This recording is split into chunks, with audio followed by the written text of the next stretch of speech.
Hey family, so we are now on chapter 4 of Hurt Used to Live Here. Sometimes Beauty Can Conceal the Deepest Scars by a black woman named Joyce Reed. And so I'll be reading to you on now chapter 4. Being a kid. Yeah, we went to Moo and Oink with a book of stamps and a list for our mom. We hated walking home with all those bags in the cart, but liked to actually shop in the store to find things. I used to like going down the bread and cupcake aisle and smash the bread and cupcakes with my fingers. I was a kid that had to touch everything that looked interesting to me. I wanted to know how everything felt. I eventually stopped when I heard on the news years later that a guy got caught in Dominic's smashing bread and was arrested. I got scared and stopped immediately. Creepy house. I have experienced a lot in my younger days. I heard ghost stories and real life stories that my family has seen, heard, or experienced while living on May Street. I was told that someone bought a Ouija board in the house, and after it was tampered with, there were some scary things going on, like talking dolls and toy robots coming to life only at night, lights flickering on and off, doors slamming, spirits walking past you, voices, and anything else scary you can imagine. I can recall when I was a little girl. I remember this vaguely. There was a toy robot that my brother used to play with all the time, and he would sometimes get up in the middle of the night and go sit in the closet with the robot, and every time he would be found, he would be in a daze, like his mind was still asleep, but his body was there. He was like in a zombie state. He would ask how did he get there. Still, in this day, I don't know what was going on May Street. Still to this day, I don't know why it was going on in May Street. Did the Ouija board bring some demons or bad spirits in the house?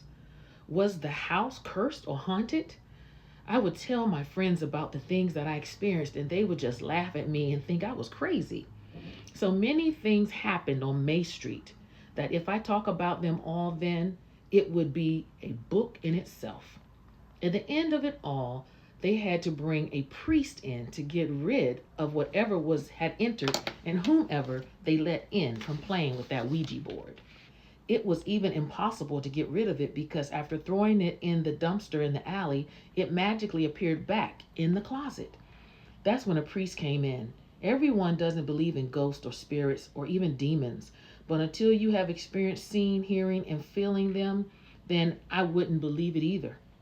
Not only have I experienced these things too, while several people have seen what we have been trying to tell people, such as lights getting dim, then bright, doorknobs twisting with no one in the other room on the other side of the door, doors being slammed closed, shadows walking, feeling a very cold presence and hearing voices. The scariest moments were sitting in my bed and seeing it sink in like someone was sitting down next to me, and I knew I was the only one there. There were even times when I would wake up to a spirit standing over me. My God. Still, no one was there to say, baby, let me put my arm around you and comfort you. Instead, we got the twisted face like, yeah, right. Or, whatever, girl, go sit down. I just had to act like nothing was happening and keep it moving. Was that normal? Because it was far from normal to me. Being the youngest. I guess since I was the baby, I endured so many and so much abuse from my siblings, like black eyes, sprit sprayed in my eyes, hair being pulled, and being told what to do. I had to clean up behind them, get in trouble for them, and even get punched in the chest because my brother was so curious to find out what was growing under my shirts. He was too young to understand, but didn't care to find out. Even after telling him that punching me there would stop the growth, he didn't stop. I decided to return the favor and start kicking him in the balls when he punched me in my chest as hard as he could. He would then find out that it wasn't a good feeling after all. I would go, ouch, and he would go, ouch. I think that's a feeling a woman would never feel, but I think we feel something very close to it, or maybe worse than getting kicked in the balls. Like when a woman rides a bike, ladies, and falls on the pole of the bike. If you have ever done that before, just saying it brings that pain back, shooting through your body. Ouch! Memory Lane. There is another story I want to share about what went on in May Street. Our house was the go-to house for everything. We had sisters and brothers and were always playing ball in the alley, playing rope with the girls in the front, playing hopscotch, rock, paper, scissors, find a girl, kiss a boy, and all the hand games. We would even play teacher. No matter what, we found something to do, and as long as we were in front of the house when the street lights came on, we were okay to stay out longer. We got smart and decided to cut the wires on the boxes to the poles on the block, and when it was time to come in front of the house, when the street lights came on, our excuse was they didn't come on. If we had rules, we always found ways to go around them or get out of them. There was an incident that happened with a group of friends on May Street. We were into it with a girl that was messing with one of my sister's boyfriends, and we all stuck together even if we knew they were wrong. One day, some people decided to break in the girl's house and give her house a new makeover by throwing black, green, and yellow paint on all her house and on her things. They poured paint all on her couches, beds, carpet, kitchens, fans, clothes, and on everything that was not pinned down. My cousin and I were told to go look for our sisters and brothers, and we did just that.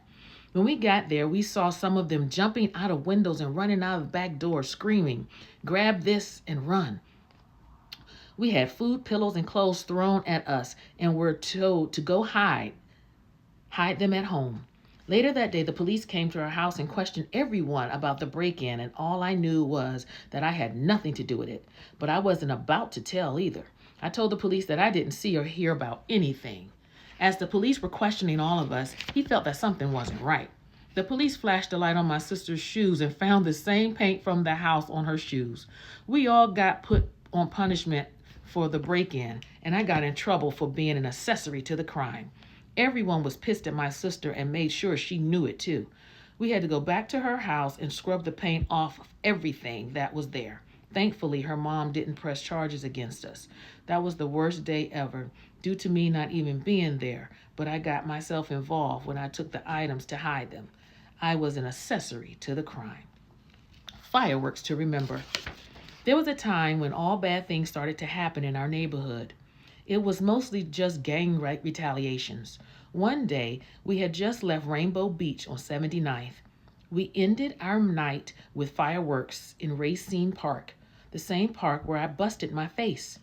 As we were watching the fireworks and playing, we heard 3 gunshots and we all fell to the ground. After the shooting had stopped, we all gathered together in a huddle and walked home together. As we got to our block on 76th Street, we saw a boy lying down by a building in the alley. He was lying face up in blood, rushing out of his head, and his body was jumping and bouncing all over the place, but he wasn't saying a word. He was just squirming. After about 2 minutes, his body stopped all movement. He just laid there, lifeless. His brains were all on the basement windows of someone's apartment by the alley. That was the first time that I had ever seen a dead body, and especially done execution style. We were all scared to go to sleep that night, but realized that this was just the beginning of all the violence that would happen on May Street. I have witnessed several shootings. A lady was found dead in our alley, and her body was pushed in a trash can bent in a backwards U.